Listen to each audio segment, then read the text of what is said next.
what's up? I'm Steve, United States Marine entrepreneur and instructor of the project. I want to welcome you to another episode of the MDK Wives Show.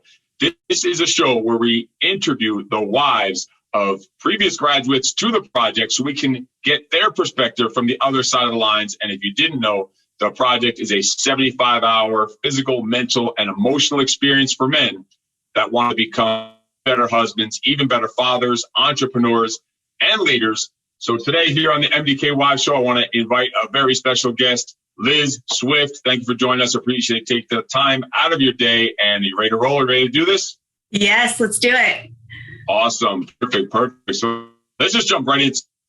James graduated class 004. We call his class the Corona class because actually while he was in the class, he didn't even know it, but the world had completely shut down in the middle of his class.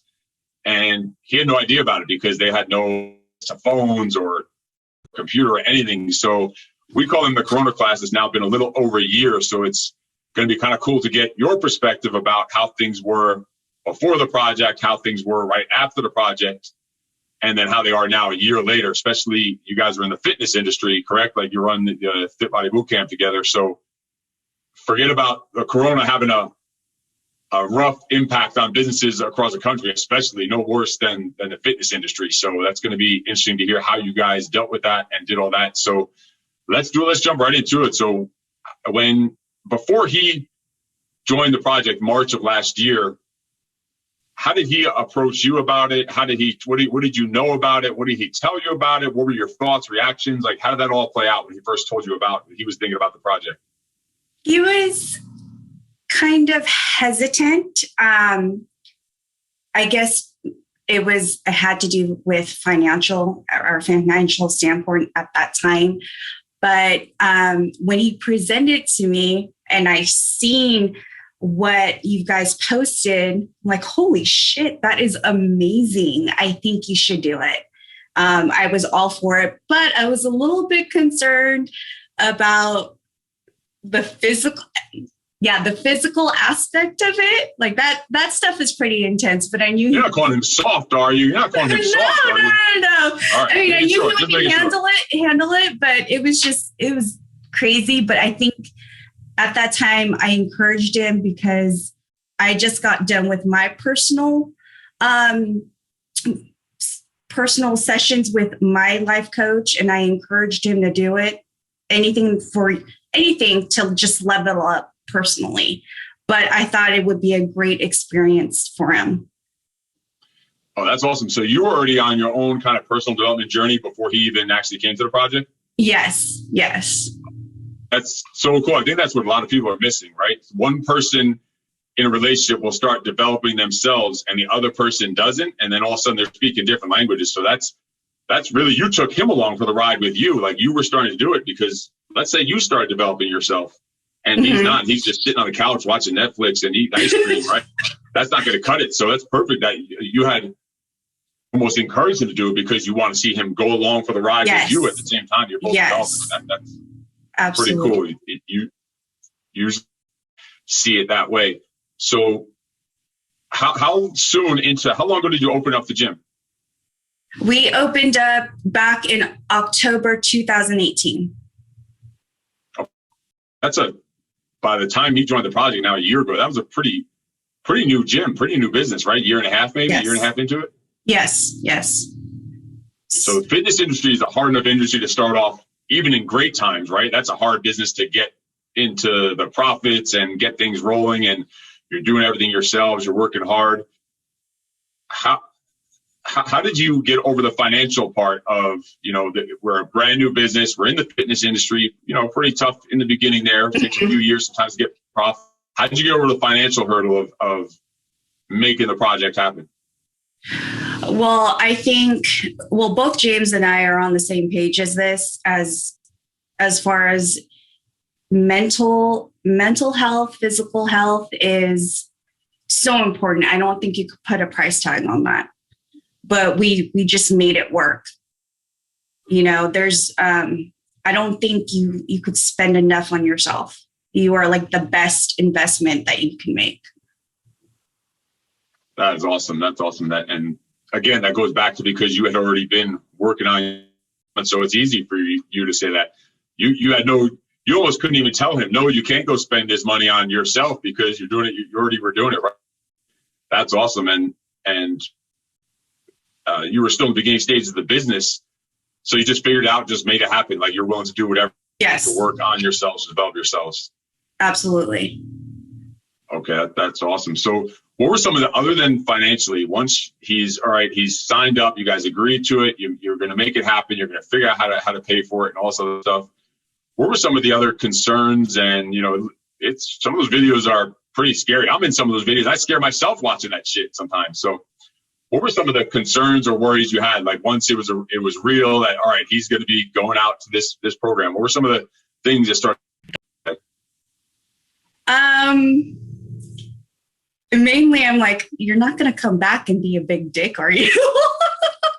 Awesome. That is awesome.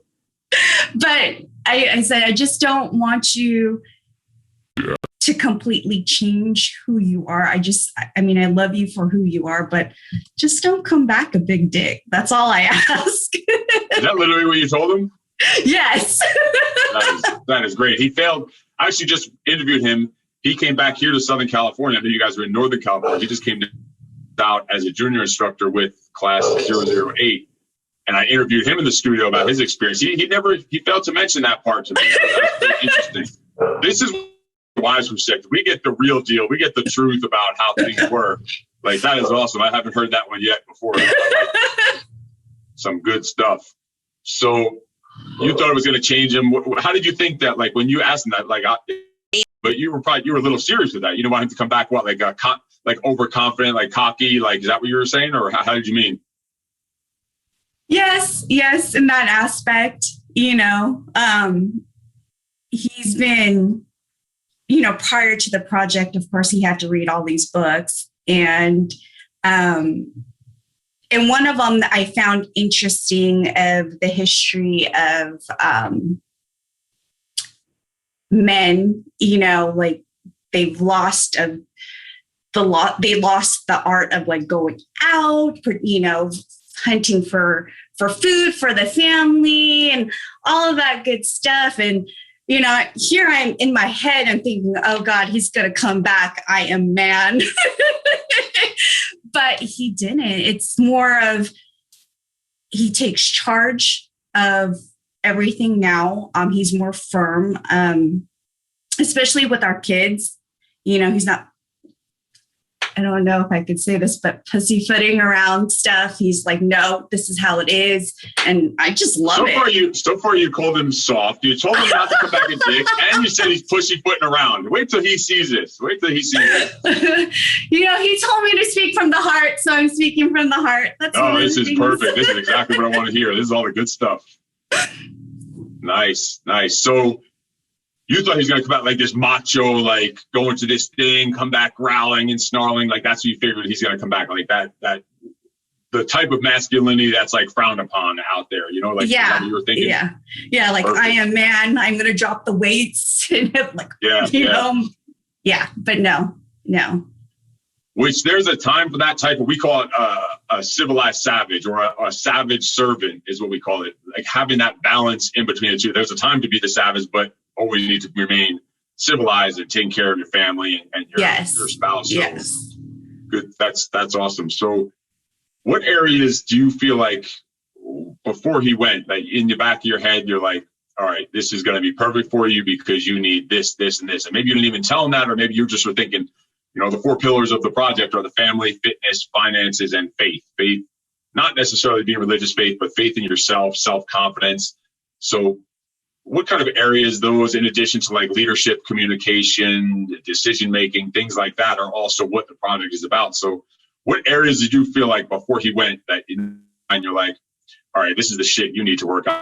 This is, you're going to get the answers to this. What were some of those areas that you felt you needed to work on? It's the communication. It's being present in the moment, and then the work, family, life balance, also along with marriage and work, family, all of those things that he has to balance, which he had a hard time doing. I think communication is the biggest thing. He wouldn't open up to me. When there was issues, when we would get into arguments, it's always, okay, no, you're right. And sometimes I don't want to hear that. Sometimes I need someone to put me in my place and tell me how you feel. Mm-hmm. But communication has been a lot better. He's opened up about a lot of things, his feelings, and I could finally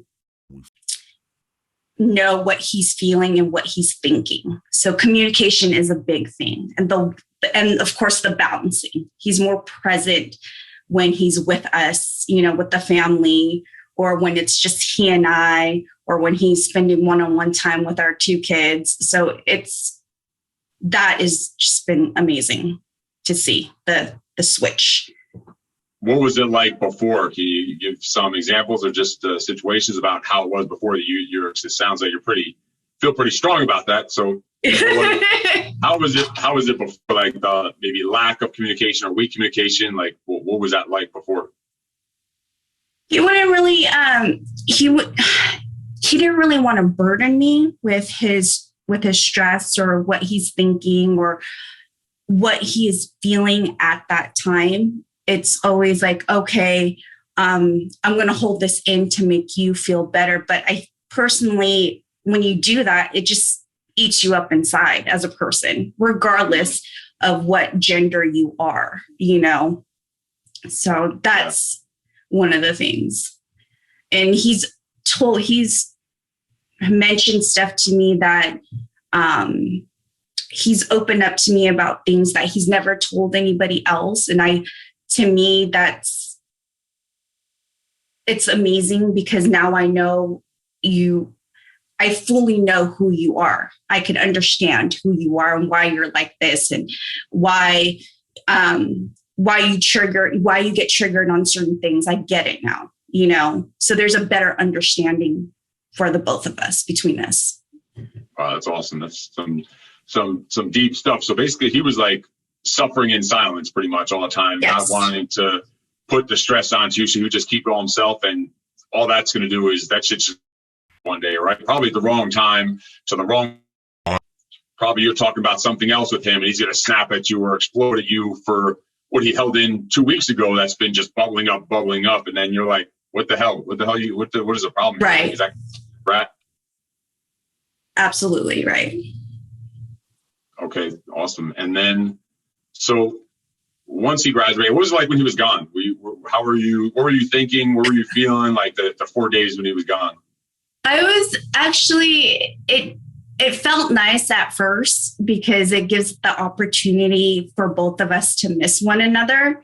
And I think that's been the longest that we've never communicated with one another ever since we started dating. But I missed him. I was worried, and I'm going to be honest, I stalked everyone's Instagram just to see if he made it. And when he finally texted me on the last morning or day, he's like, I'm alive. I made it. I was so proud of him. But I was a little bit worried. So from your side, you guys are watching Instagram. Because once in a while, we'll put like little stories or little hints or clues about what's going on. We don't give too much information out, but right. So you are making use of those. I never know if anyone actually watches that stuff or keeps up to date with it, but I guess you were just refreshing and making sure. Yeah, that he was okay. Yeah. Did you catch him in any videos there or pictures there or anything like while he was there? Yes. I screen recorded some of them. And I sent them to his dad because his dad is, he used to be in the Navy. He's a retired Navy officer. I'm like, look, Dad, look what your son's going through. What kind of stuff did you see him doing? What kind of stuff did you see him doing while he was there? The military crawl on the gravel, the sitting in the beach, just taking on the tides. And I think I got a glimpse of him digging his own grave, which I was like, holy shit, that's crazy. So you saw all the good stuff, all the fun stuff. You saw him at the best. Those are like some of the toughest moments there, but some of the best moments there. That's awesome that you guys experienced it a little bit side by side with him. I don't know if anyone catches on to those or if you were watching, but it looks like you guys are stalking the shit out of those pages. So we'll keep putting those little bits out there for you. That's good stuff. So, all right. So he makes it. He texts you that Friday, probably Friday evening or late afternoon is once they finally finished and the graduation dinner ceremony was at night. So he texts you, he finishes the graduation dinner, he comes home the next day or whatever it is. What were some of the immediate, like, I'm talking the minute he's back, that you noticed a difference or changes or transformation that like didn't take time? Like right away, what were some of the immediate changes? Other than him being tired, I noticed that he looked lighter. Like he looked lighter. He also looked very, gosh, what's the word? He was ready to take on the world. And he was hungry too. So, of course. But he looked a lot lighter, like relieved. That's you mean lighter as in like a load off his shoulders. You don't mean lighter as in he was starving and needed to eat. Well, that's you. No, but he looked relieved, like a load was taken off of his shoulder. And rejuvenated, re-energized. There you go. That's the word. That's awesome. What do you think was the weight that was on his shoulders that he needed to take off, if you have any thought on it? Or what do you think that was? I want to say he faced some demons, internal demons with himself. Like he hasn't really shared much with, I should really ask him, but if it looked like he dealt with some inner demons within himself, and he looked more confident in himself actually as well. So, I mean, sometimes it doesn't have to be anything so serious or deep, and it might be, and I'm sure you guys will talk about that, but in those things that you saw him doing, like the, crawling through the military crawl through the weeds and the ocean with, freezing cold water splashing in your face and stuff, digging his own grave. Like, a man learns a lot about himself, even discovers new things about himself. Not only does he find weaknesses about what's been holding him back, what's been his lid that's been holding him back, like he's going to discover some strengths about himself that he never even knew existed, that he hasn't been using, fully utilizing. So sometimes it could be that he just discovered some new things about and just coming back. And I love what you said. He just came back, and the way he's ready to take on the world. Like, have you ever seen him? Have you ever seen him at that level before that? Or was that like the first time seeing him like that? That was the first time. It's different. It's different from when he used to go to headquarters for whatever training. He would come back. He's ready. But this time around, it was different. The look in his eyes was more fierce. It was just different. That's an awesome word. I was going to ask you what would be the word of the look in his eyes, and you just answered it right there. So he came back a different approach, a different, pop than you've ever seen before. Yeah. Yeah. And the way he looked at all three of us, our two kids and myself, it was totally different. We went to go get something to eat after we picked him up from the airport, and out of nowhere, he just thanked us and for who we are. And he just told us how much he appreciates us. And it was different, I mean, he usually does tell us, but that moment in time, I feel like there was a light bulb that went off, and maybe he told me about when he dug his own grave and he was in there thinking, like, he was like, oh my God, if I get out, I'm going to disappoint my family. I'm going to disappoint myself. It's going to, and all of the things that you go through life, he thought about. But that moment when we're sitting in the restaurant waiting for our food, it's like, thank you for everything. I love you guys. I was like, wow, holy shit.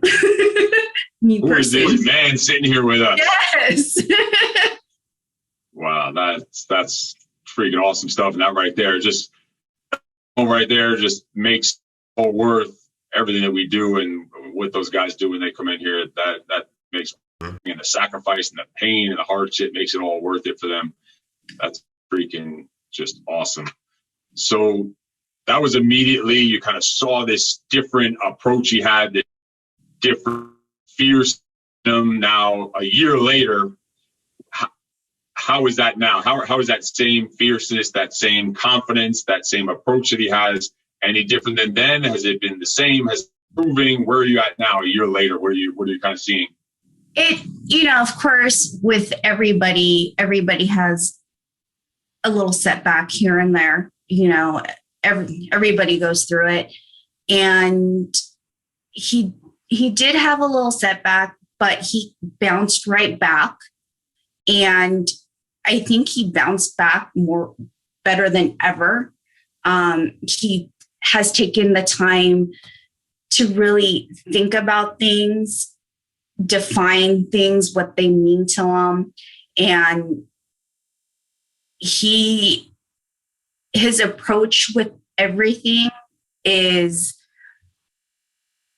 he thinks about how it's going to play out. If he does this, he always has a backup plan.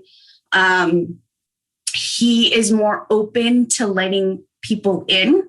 He's more authentic than before. He's not worried so much about what people think of him. He this is me, this is who I am, take it or leave it. And honestly, I love it. That's a freedom. That's like a personal freedom, right? Just to be yourself and no longer worry what the hell people, not giving a shit what other people think about you. That's stuff.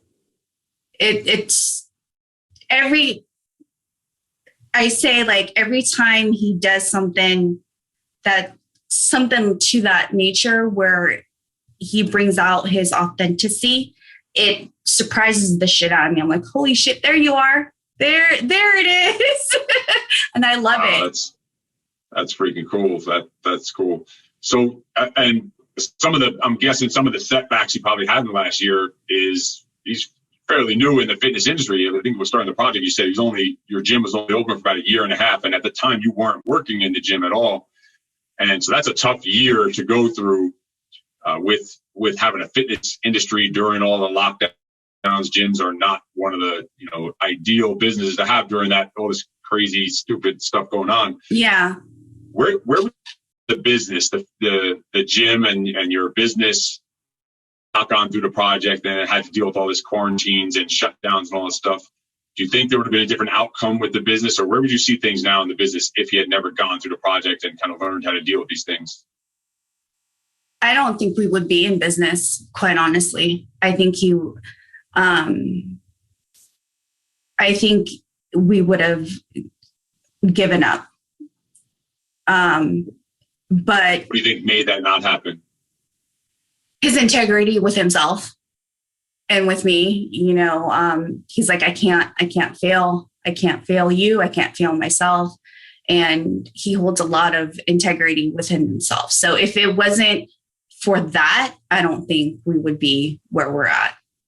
He's also like, I don't give a shit what what the governor says. We're going to stay open. We're going to do it. We're going to push through it. So I don't think if he didn't have the type of mentors that he has, I don't think we would still be in business. That's some strong stuff. It is just bombs. These are just bombs dropping. This is good stuff. So, and I know now you're working in the gym with him. How do you think, let's say he didn't go through the project, do you think you ever would have been able to work in the business with him, even just part-time? Do you think that was a quick, no, I didn't even finish the question. You already started nodding your head. You knew what was coming. You just like, hell no. Yeah. Why wouldn't that have worked before the project? The way he is, I want it this way. I want it done a certain way. He doesn't like asking for help. And I think a lot of it has to do with me working also full time in my full-time position, my full-time job. But now he thought about what the definition of a partner is. And I don't think he would have ever thought about that prior to the project. He's really good about asking for help now.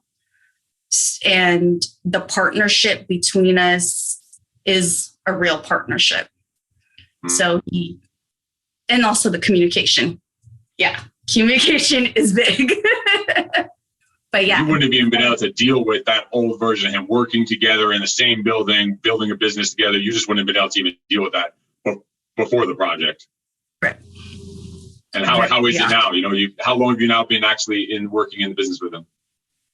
He just actually really let me in the beginning of this year, to be honest with you. Okay, so a few months.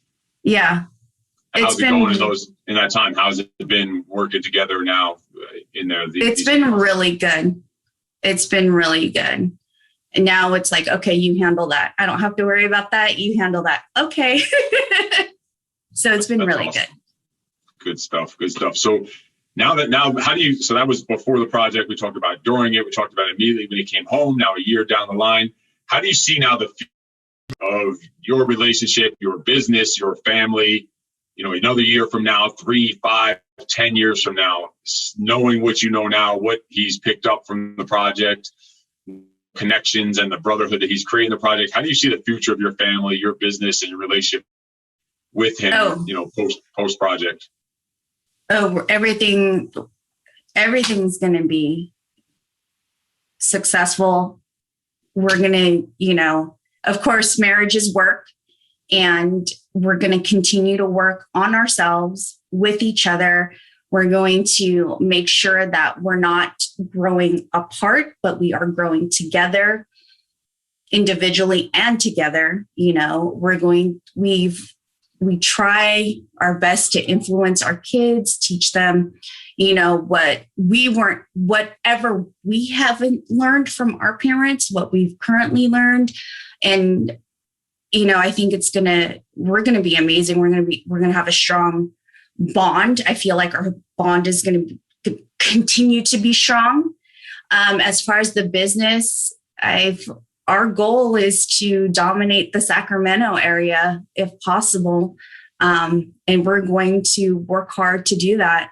It's going to be a lot of work, but I see us doing it. I see us conquering it, building an empire.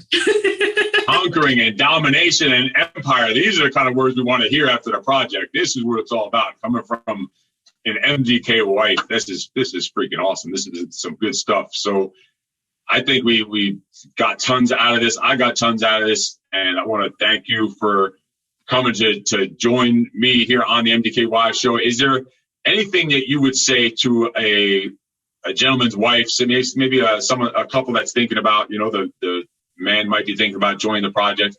Anything you would just advise you for that couple? Maybe they're struggling. Maybe they are starting to, as you said, they start, separating in their own different ways rather than getting more cohesive, and they're considering the project. Seems like it's an expensive thing. What's something you would tell people in that position, kind of where you were, a year ago? What's some advice you'd have for them? Don't think about it. Just do it. You are the most, your investment in yourself is priceless. Just do it. There's no amounts of money for investing in yourself. Just do it. Yeah, people invest in they'll build a new bathroom for $20,000-$30,000 in their house, right? Right. I have neighbors who are out of shape, but they'll sit and water their lawn for 2-3 hours a day, time or money to go get in shape or whatever it is. So you are your most important client is pretty much what you're saying. Absolutely. Yes. That is awesome stuff to end this on. So again, I want to thank you for joining me here on the MDK Wives Show. Liz, appreciate you taking the day. If you or James need anything, you are both part of the project family. You now have an army supporting you around you. If you ever need anything, just please reach out. We will do anything we can to help you out. So thanks again for coming on the show. Thank you. Awesome. Let me know if you need anything else. Thanks. This has been another episode of the MDK Wives Show. If you got anything out of this, or you know someone that needs to hear some of the things we just talked about, whether it's in their relationships, whether it's becoming a better husband, a better father, a better leader, a better entrepreneur for men, please like and share this video. Subscribe to the channel down below. And if you need anything, let me know. You are freaking awesome. Thanks again, Liz. I will talk to you soon. Thank you. No excuses.